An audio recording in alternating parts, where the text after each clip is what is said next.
Selamat datang di channel pendidikan Meja Guru.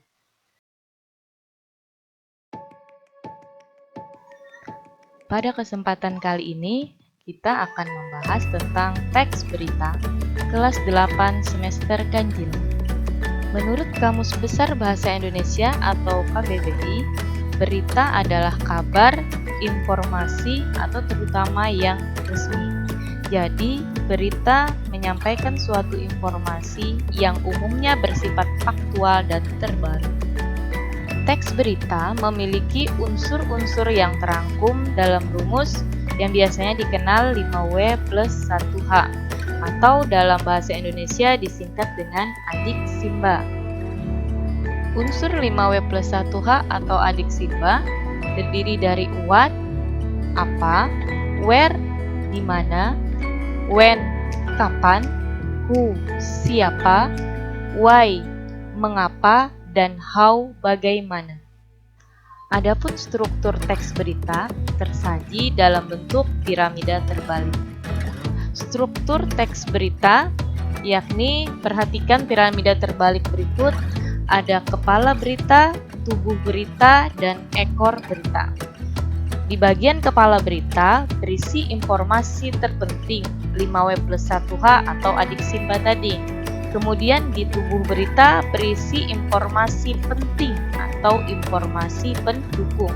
Sedangkan di ekor berita berisi informasi kurang penting atau informasi tambahan. Nah, dengan memperhatikan struktur teks berita piramida terbalik tadi, dengan struktur penyajian informasi seperti itu, segi kepentingan suatu informasi semakin ke bawah, semakin berkurang. Sebaliknya, informasi yang paling penting terletak pada bagian atas.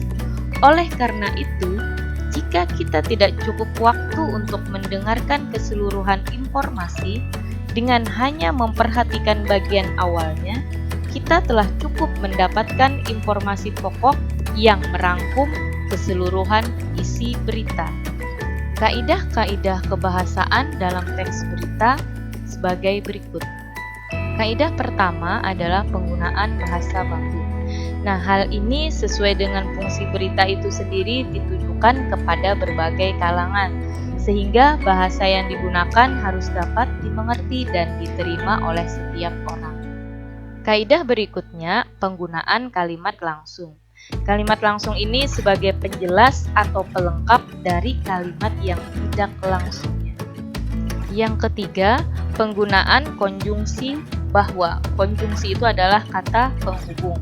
Nah, berfungsi sebagai penerang kata yang diikutinya.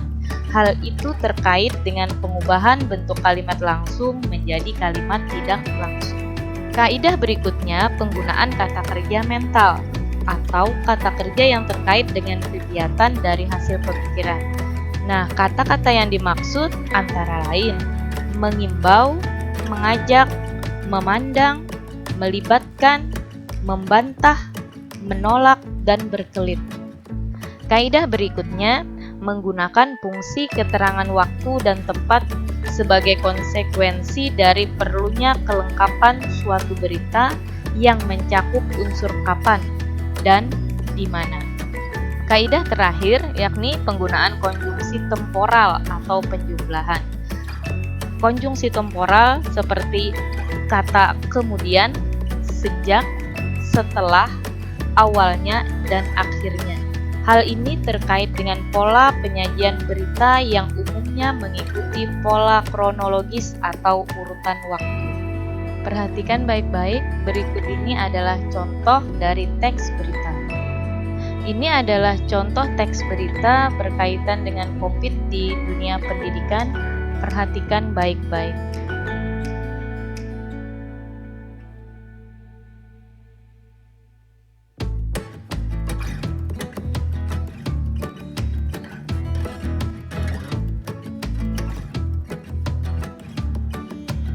Demikian teks berita kelas 8 semester ganjil.